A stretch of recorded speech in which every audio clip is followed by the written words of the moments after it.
Hello mga kol, welcome back na naman sa ating YouTube channel. So meron tayong ipakita ngayon dito mga kol, Suzuki Every Wagon manual transmission 4x4. So 5 speed. So very rare unit kasi itong DE64W na manual mga kol, bihira lang po ito lumabas. Ayan, so makita natin yung kulay ng ating unit is black and green. Yan, so ito yung kanyang headlight, halogen H4 po yung bulb dito. Ito yung kanyang park light, din yung ating signal light. So naka sporty grills po ito mga kol. Meron tayong Every Wagon emblem dyan.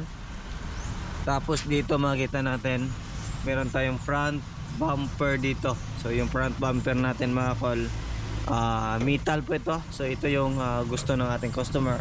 Then meron siyang fog lamp. Ayan, dito naman sa gilid naka semi outer po yung mag wheels natin, Japan original. Sorry, brand new pala to.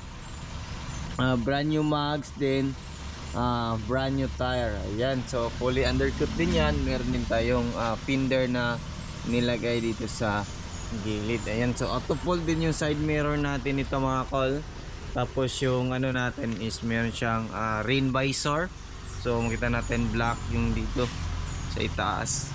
Ayan, so dito naman sa likuran, so brake drum kinulayan natin. So disc brake yung harap natin. Yan, makita natin is undercoated din yan. Yung spare tire na sa likuran natin. So meron din tayong customized na spoiler dito. Ito yung spoiler ng mga race concept. Tapos ito makita natin meron tayong Every Wagon emblem, Suzuki emblem. Yan, so makita din natin dito yung ating stripboard. So meron tayong stripboard na nilagay. Then dito meron tayong dalawang camera. So isang camera is stereo, yung isa is dashcam. So ito yung plaka natin. So complete LTO registered po ito mga kol. Ayun. So dito naman sa likuran, ayan, so meron tayong third set dito na straight. So ito yung gusto ng ating customer na upuan. So movable to mga kol. So pag tanggal nito mga kol is tanggalin lang natin yung mga bracket. Ayan. So nakatayo na din yung tail light natin. Yan po yung tail light ng ating Every Wagon na manual. So dito makita natin is naka captain seat mga kol. Meron siyang headrest, armrest with cup holder. Yung makita natin meron din siyang ano dyan, meron din siyang power window switch. Then brand new yung cover natin dyan. So dito makita natin mga kol is yung ating matting. Ayan, so brand new matting. Then nandyan pa rin yung original natin. Ayan, so dito naka plastic na din dito yung ating jack at saka tie rings at saka yung riser natin. Ayan, so meron tayong extra fan. Ayan, so meron tayong mini fan dyan. Yan po yung mini fan natin. Tapos meron tayong dashcam. So yan po yung ano natin, dashcam din. Naka 7 inches touchscreen stereo with reverse camera. Then back to original po yung kulay ng dashboard natin. So dito makita natin yung fog lamp switch natin. Yan yung 4x4 switch. Ayan. Yan, makita natin naka 4x4. Dito makita natin yung ating headlight adjuster. Ayan. So dito makita din natin yung ating shifter. Yung shifter natin is nandito sa dashboard. So 5 speed manual transmission. Ayan, so dito nandito yung hazard switch natin, aircon switch, ayan, blower switch. Ayan, so aircon glove box dito. Then yan, so handbrake. Then meron siyang cup holder dito.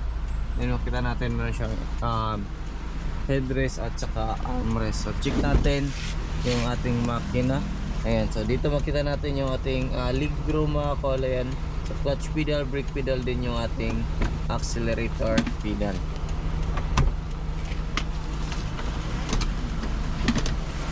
Ayan, so ito naman yung makina natin. So yung makina natin mga kol is P6E engine, 660cc, 49 horsepower, 12 volt AFI timing chain. Ayan, so all aluminum engine po ito mga kol. So yun, yung ating oxygen sensor nandito. yung ating injector, isa, dalawa, tatlo. Then yung ignition coil natin at saka spark plug nandito sa ilalim na to. Then dito tayo mag-refill ng ating engine oil, PCV valve natin, then yung ating camshaft sensor nandito sa gilid. Yan, so kita pa natin yung ating temperature sender dito. Yan, dyan. Yung ating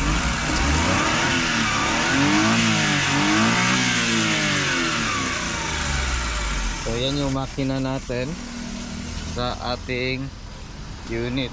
Yun. So check natin sa kabila kung ano yung makita natin dito. Nandito naman mga kol. Yan. Inangat natin to.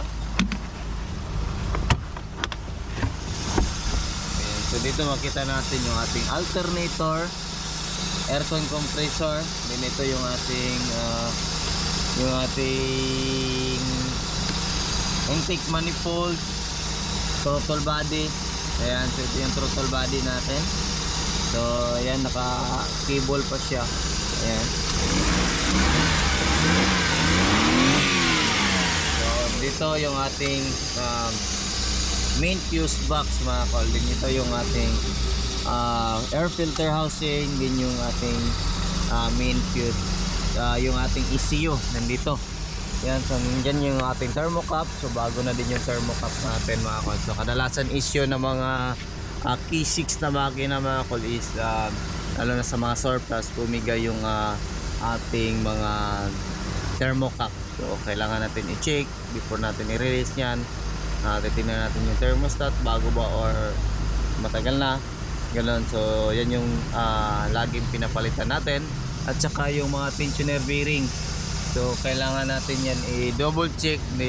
Kadalasan dito sa atin binago talaga natin yan, pinalitan natin ng brand new para maiwasan natin yung iwasan natin yung aberya sa daan. Then yung belt bago na din. So yung ano natin is coolant. So check natin yung coolant natin. So mostly mga kol, yung mga old mechanic natin is gumagamit pa sila ng tubig. So masasuggest natin kung nakabili kayo ng minivan, dapat i-coolant nyo kaagad para maiwasan natin yung pagka daling masira sa ating mga minivan. Kasi lahat ng sasakyan dapat naka-coolant po yan mga kol. So dito makita natin yung ating coolant reservoir. Ayan. Then yung ating radiator cap, then yung ating windshield washer reservoir. So yan po yung setup ng ating unit. So ito yung presyo nito mga kol is umabot po ito. So yung presyo nito mga kol is umabot po ito ng 361,000. So yung basic setup nito mga kol 4x4 na manual is nasa 300 to 310. So depende na yan kung meron kayong mga additional na accessories, kaya dyan po mag-umpisa na tataas po yung presyo ng ating unit. So yan lang muna yung aming vlog for today. Maraming salamat po sa iyong patuloy na pagsubaybay sa atin mga kol. Sa bago lang sa ating channel, don't forget to like, share and subscribe. Then click na rin yung notification bell para updated kayo sa mga next video upload kayo. Ingat po mga kol, and bye bye. God bless po sa ating lahat.